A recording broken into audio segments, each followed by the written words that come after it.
I think it's crazy because my whole I guess childhood and life growing up, I knew that I wanted to be an artist and I wanted to make my own music and have my own thing going on. If people don't fuck with you, then they don't fuck with you. Move on to people. You know what I mean? It doesn't have to be the end of the world. Anyone can sing out here in LA. To be a singer is one thing, but you have to create, you have to write, because that's what sets you apart from the other people. So don't bother trying, cause she waits for no one. I'm racing with her head, but I'm not that fast. As a matter of fact, I'm looking back, I see no progress. Hi, I'm Tiffany and I, and this is the makings of an artist. So amazing, it feels so brand new, even though I've seen it all before. But baby, I want more. Oh, can you give me more time? Ooh, I'm in love with the truth. How it feels so damn good to be you. I'm not sure how long it's meant to last, but can we make it last? Can we take a step? Welcome back, everyone, to the Makings of an Artist podcast. My name is Sebastian Cowsill, and today we have with us the beautiful, unique artist from LA, Tiffany Day. Tiffany, thank you so much for being with us today. Before we get into anything, can I just say how happy I am to meet a fellow Wichitan? Oh my gosh! I didn't even know this podcast is this podcast happening. The podcast isn't. I'm from Wichita, though. I do the podcast at my college. Oh wow! Wow, dude, that's so cool! Oh my goodness! Oh my phone. Hold on, let me adjust your mic real quick. But yes, I thought that was so cool and just wanted to say hello to a fellow Wichitan. For those who don't know you, though, you're an artist born in Toronto, raised in Kansas. You are now making music out in LA. For a while and stuff, you were on YouTube doing covers and originals for a few years, and we'll get into that later. But I saw you were classically trained in piano and violin as well. I know you play the ukulele, the guitar, and who knows how many instruments I'm forgetting. But what inspired you to get into music in the first place? Honestly, so I think the first time that I realized that I actually really enjoyed singing was when I watched High School Musical. I was maybe in lower school, middle school. I don't remember when it was popping, but I just remember watching that movie and I was like, oh my gosh, Gabriella can sing so good. And I was singing all her songs and stuff. And then I slowly kind of realized oh wow, it's actually really fun to sing. It's a fun thing. The actual act of singing is you just have all the control over your voice, but at the same time, it's almost okay. I really can't compare it to a sport, but it low key feels like it to me because it's you practice, but then you get you feel satisfied when you've recorded a video or done a performance where you really just nailed it. You know what I mean? Mm-hmm.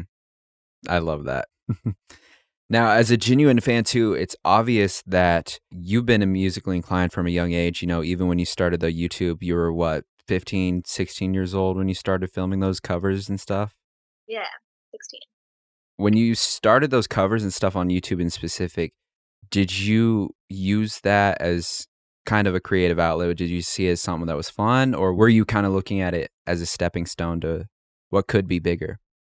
So I think it's crazy because my whole I guess childhood and life growing up, I knew that I wanted to be an artist and I wanted to make my own music and have my own thing going on. And when I started YouTube, at that point in my life, I really didn't know how to write, and I don't think I had the confidence either of labeling myself as a writer. And so I kind of turned to covers as being the easy content that you can kind of just record once a week and post. And I wasn't even too robotic about it. I wasn't oh, a new video every single Friday. It was really just a spur of the moment. It's 2 a.m. Let's record a video. I feel like singing. And then if I like it, I post it. And if I don't, then I just keep it in my computer. But it was really organic and natural the way that I treated covers. And I just kind of did them because I don't know, the people online really like reacted to them and liked them, and I also thought they were like a very like easy thing for me to do at the time. So it was kind of, I guess, my like, not, I don't want to say only option, because I definitely like did some creative other things, like this like sing off that I did like a couple of years ago, and like a lot of other things. But I feel like the covers were more of just, you could say like a creative outlet, but I wouldn't even use the word creative, because I feel like that falls more into like me actually like creating things, and I feel like covers are like me just like singing other people's. So I don't know, they were like kind of what was like convenient at the time, I guess, and it's what people liked. So I kind of just like rode the waves through it. Mm-hmm. Eventually, one of your videos did blow up. That was one of you singing Hallelujah into a well. When this took off, I saw you were written about in the Wichita Eagle and interviewed on Cake News and stuff. Seeing that kind of initial reaction and getting that kind of attention, and even affecting things like your YouTube channel and whatnot, how did that kind of feel at the time? What was that like? It was really crazy. I definitely like didn't think in a million years that like that would happen to me. Like I grew up wanting to do music my whole life, but then around the time of my junior year, everyone was kind of like talking about college decisions and this and that, and I had kind of already like made up my mind that I was basically gonna like push music to the side and keep it as like a hobby of mine, and then go to like University of Michigan for biomedical engineering. Like I was like pretty set on that, which I think is kind of crazy now that I'm like looking at my situation now. But I had just kind of made that decision, and then I went to Italy for spring break, and I sang into this well.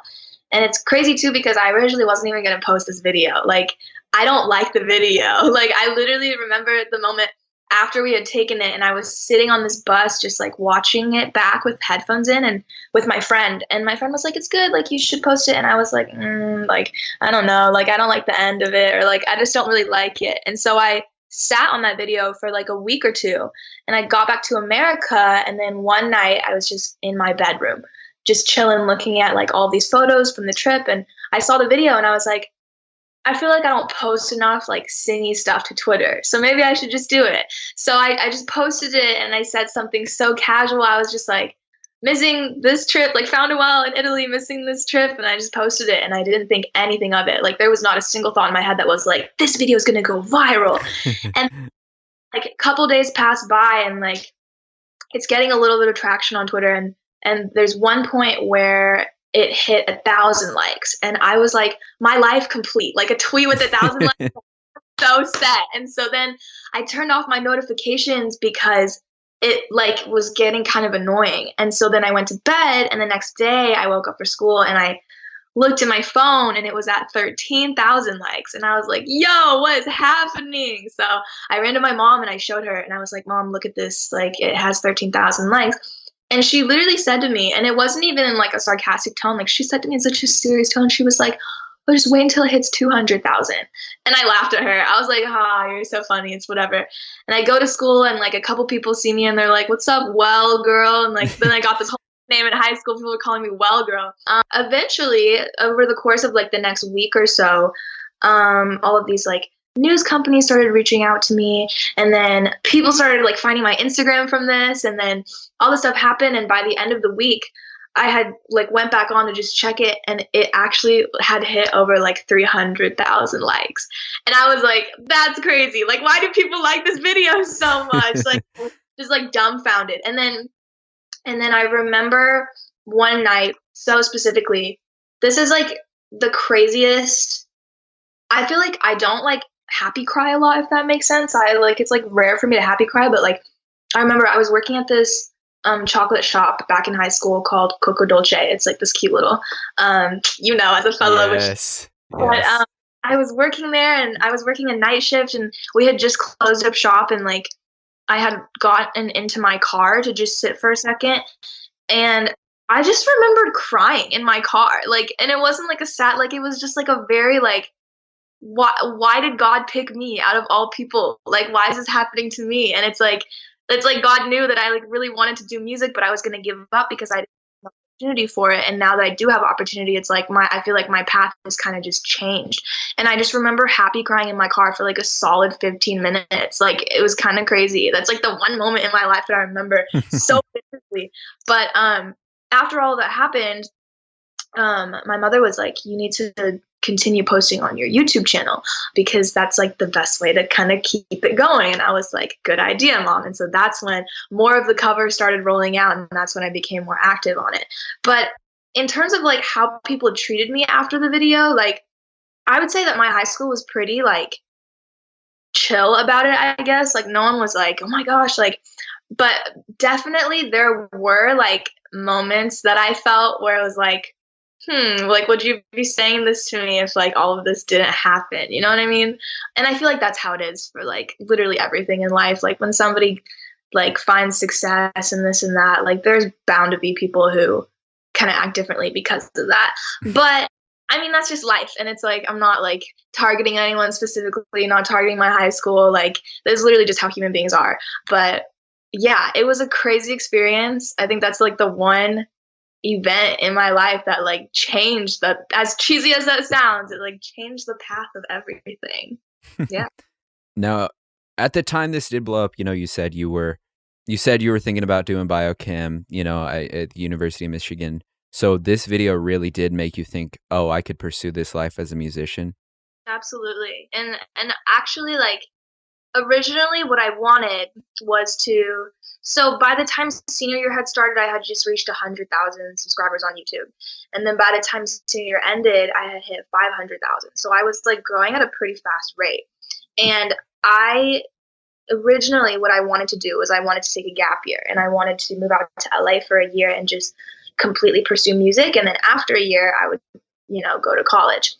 And I told my parents, and then being the very Asian parents that they are, my dad was okay with it. He has this like very firm belief that if you have a dream, you should just follow it because school's always there and you can always go back. But my mother was like, I know you, and I know that after you take this gap to college.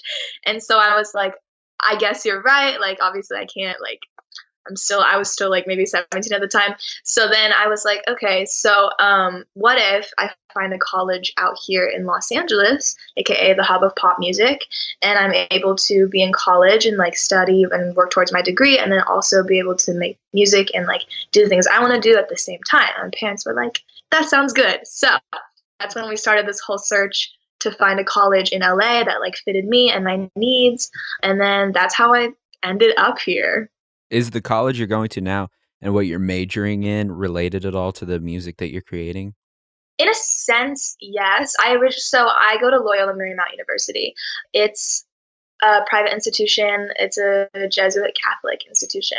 And I actually originally applied and was accepted into LMU through the science, like Seaver College of Science. So I was planning on studying biology and I was going to go pre-med.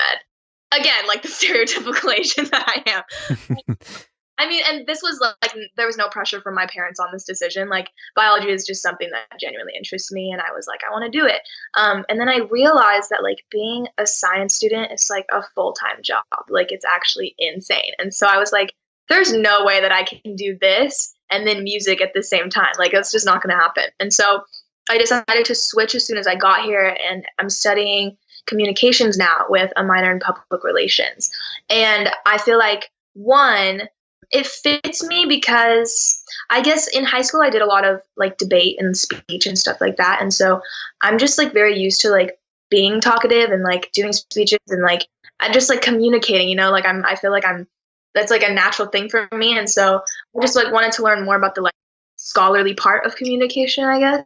And so that plus the major has like obviously like a lighter workload, like lighter than a science student. And so I was like, I will have time to like be able to both do this and then also do music. So that's what I switched into. And it's my second year here. So I've been studying it for 2 years now, but yeah.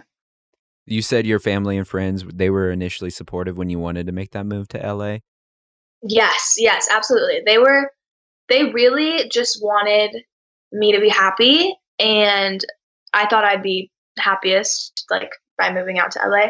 I was really nervous about it though, and I I went through a lot my first year with where I think I was just very like immature is not the right word, but I definitely think it was like I was kind of unprepared. And I literally just had this little like dream fantasy plan, which was to move out to LA and do music. But like there was no like concrete solid plan of like who was going to connect me into this industry and like who I was going to meet and like what kind of music I was going to make. Because even at that point when I moved to LA, I still wasn't really writing. I still really didn't even see myself as like a writer. So people were very supportive, but I think I was like way too in my head, or like my head was just too big at the time. I was like, oh yeah, I'm just gonna go to LA and like make music. So yeah. Now, since you moved out there, you kind of have built up a team. Is that right? Yes, That yes. help you create your music and stuff. Was that transition from working on your music alone to working with a team difficult?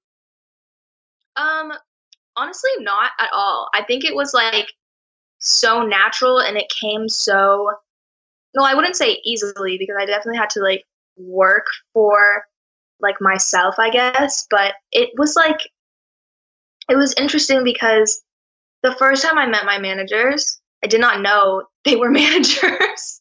I literally, they reached out to me through email and they were like, let's go grab coffee at this spot. And like, this was my freshman year of college, like the first couple weeks in. And I didn't even have a car. I just like Ubered to this random address that they picked. And I was like, okay. And I met them and they both looked pretty young. And I was like, it didn't run through my head that they were management. And they were telling me all these like amazing things about how they're like joint venture with like Atlantic Records, and I was like me like being this little girl from Kansas was just like, oh, like what? And like they were telling me the artists that they manage and the artists that they used to manage. It didn't run through my head that they were management. I just like sat there listening to them speak. And then I remember Ron, who was my day-to-day, was like, if you have any like demos or anything, like you should just send them over to us and we could hook you up with the producer. And I was like, sounds good. And so then I don't even think I sent him a demo until like 2 or 3 days after we actually met. And then at that point, he introduced me to Cecil, who was Cecil, Majors in Austin. They were like kind of, I call them dream team, but they were like the main 3 people that I worked with all of freshman year. And we made this entire EP together, which is, I'm still sitting on it. Hopefully this year it'll be released. But yeah, it really felt good to work with other people. And I feel like they gave me that push that I needed to get started in like songwriting, because I definitely like before that writing was kind of I don't like almost like a chore to me, because I felt like no matter how much I wrote, like it just wouldn't sound good, if that makes sense. And then I remember meeting this lady who, it was one of my family friends, but she is like a judge on The Voice in China or something, but which is very impressive. And I was talking with her and she was basically saying like anyone can sing out here in LA. Like to be a singer is one thing, but like you have to create, like you have to write, because that's what sets you apart from the other people. Like unless you sound like Whitney Houston or something, like no one really cares that much if you sing. And I was like, that makes so much sense. Like I can't really label myself as just a singer here. Like I need to work on my writing. So yeah, I think it definitely helped me. The transition was like hard, but also it was a transition that was definitely needed. Otherwise I wouldn't have like continued growing. Mm-hmm. To jump back real quick too, you said you had a lot of issues at first, kind of overthinking like, what's my sound? Mm-hmm. What attributed to finding your sound? Would you say it was the team or yourself, or a combination, of course? I think it was myself, and I think it like specifically it was like who I am as a person. I went through so much shit when I got, oh, can I curse? Oh, I don't, sorry. You're fine. No, you're good. I went through so much when I got here, and just like meeting all these different people, and I thought that I was supposed to be someone that I was like definitely not supposed to be, and like, and all these like other influences outside. Like I definitely was like, first off, a lot of the people that I met here, I would describe them as like hard. I don't know if you've ever like, you know what I mean? Like when people are like, oh damn, that's hard. Like they like wear like cool ass clothing and like they just like act a certain way. And like, I feel my personality is not really hard. Like I'm like very like bright and bubbly and like borderline obnoxious, but like but I basically scared and I thought people would hate me for that.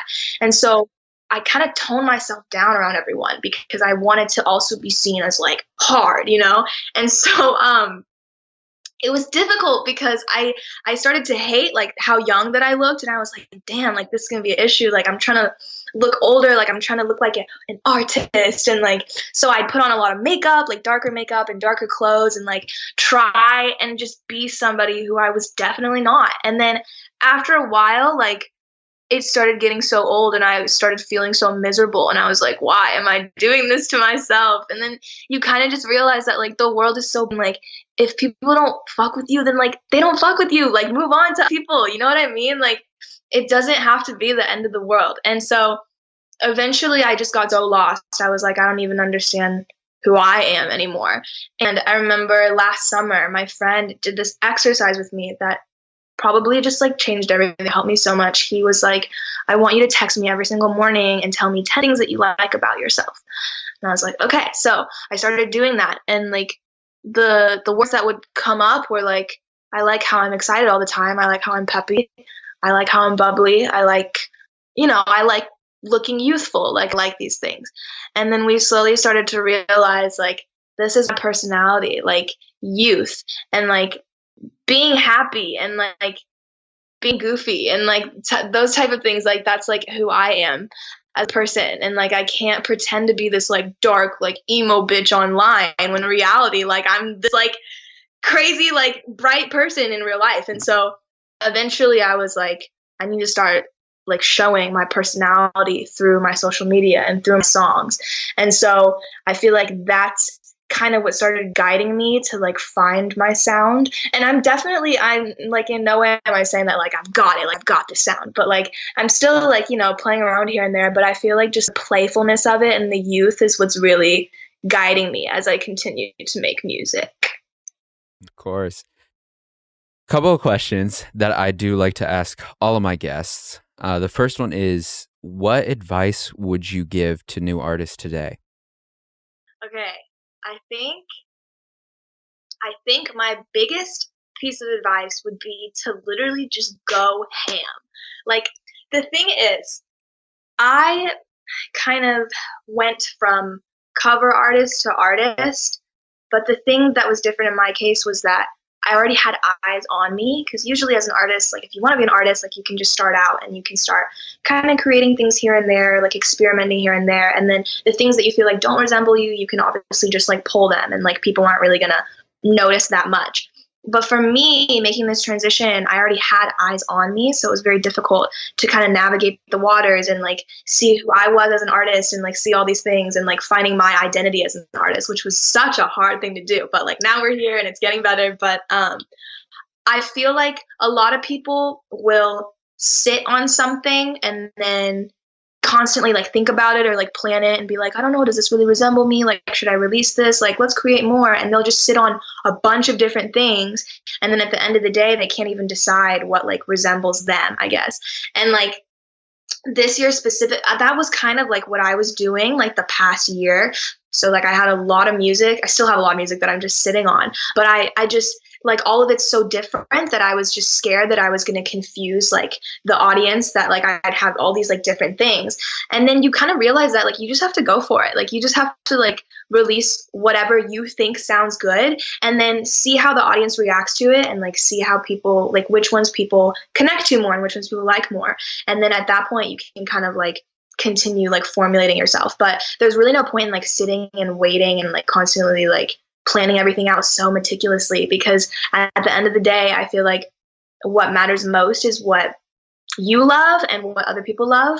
And like those two things, when they're like combined together, when it's something that you love and other people love, then that's like the power couple, I guess. So basically I feel like a lot of artists do this, just like release whatever you want, release what you like don't think about it too hard. That's like the biggest piece of advice that I would give. Looking forward to, I know you dropped Time Waits for No One. Yes. I know you teased on Instagram today that there's one coming next week. Yes. You mentioned an EP. Mm-hmm. What all can you tell us that's coming? So Honestly, I feel like I should be like planning my year out, but I'm really just doing things on a whim here. Like I literally submitted this song that's coming out next week yesterday. So That's all right. and it's crazy because right now, like I'm an independent artist, I'm not signed to anyone, and so because of that, I have so much freedom to really just release whatever I want to this year. And I had a really inspiring conversation with my manager, but and he was just saying like, go crazy, like go ham, and I was like, okay, 2020 is my year, and so honestly, like I have a lot of stuff that I've just been sitting on, and I'm kind of playing things at a whim right now. I think next week after this song is out, I might take just a little breather for maybe like a month or two, and then maybe continue releasing more. The EP, ideally, I would love for it to be out in May, but also right now we are kind of chatting with a couple of labels, so I don't know if that EP would come out with the help of like a bigger company or if that EP would come out independently. I think it all depends on just the way the year goes. But I will say that 2020, like my plan is just to really release what I love and however much possible. I can't give you like incredible details because I don't even know yet. I really just do things on impulse, but there'll be a lot coming 2020. I will say that. So Beautiful. Well, we're all extremely excited to see it, whatever it is that you end up doing this year thank you. and in the decade overall. But thank you so much for taking the time to come onto the show. Like I said, I think it's really cool seeing someone like yourself go from a local star to a rising LA star and musician. And it means the world again that you were coming on to tell it. Oh, Especially too that you're from Wichita. I know. I think that's really cool. Wichita, represent. If people want to find you on social media and online and stuff, where would go? You can search up Tiffany Day. Sorry, I'm trying to think because low-key I'm also in the process of getting my Instagram username changed. I don't know if that's gonna happen this week or next. So hopefully in a couple weeks, everything will be changed to Tiff did what. That's like my new little slogan, Instagram handle, my Twitter handle. It'll be like a fun little phrase, a fun little slogan. But yeah, you can find me at Tiff Did What on Twitter, Instagram, and what are the other social platforms? I don't know. On YouTube, just type in Tiffany Day. But pretty much it, yeah. All right. Well, everyone go check her out there. Go check out her new single, Time Waits for No One, on Apple Music, Spotify, wherever you get your music, really, and whatever else she has by the time this interview comes out. And again, Tiffany, thank you for coming on. I feel like I made a friend today. I really do. You're awesome. I love your energy. Thank you so much. I hope you have a good one, though. Thank you. Bye. Bye. A very special thank you to Tiffany Day for coming onto the show, and thank you guys for tuning in. Don't forget to subscribe, follow us on social media, and throw us some downloads and ratings on iTunes. Become a member of our Patreon as well to get these episodes a week early, as well as other perks like monthly bonus episodes, merch, and more. As always, we'll see you in the next episode.